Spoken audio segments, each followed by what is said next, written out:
अस्सलाम वालेकुम वरहमतुल्लाहि वबरकातुहू।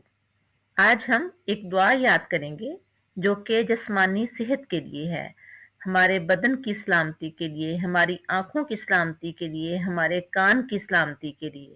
तो आइए ये मसनून दुआ देखते हैं। अल्लाहुम्मा आफिनी फी बदनी, अल्लाहुम्मा आफिनी फी समई, अल्लाहुम्मा आफिनी फी बसरी, ला इलाहा इल्ला अंता। फिर देखें, अल्लाहुम्मा आफिनी फी बदनी, अल्लाहुम्मा आफिनी फी समई, अल्लाहुम्मा आफिनी फी बसरी, ला इलाहा इल्ला अंता। अब तर्जुमा देखते हैं।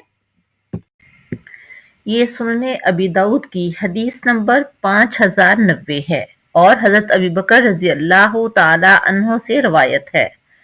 तर्जुमा है, ए अल्लाह मेरे बदन को दुरुस्त रखिए, ए अल्लाह मेरे कान आफियत से रखिए, ए अल्लाह मेरी आंखें आफियत से रखिए, आपके सिवा कोई इबादत के लायक नहीं।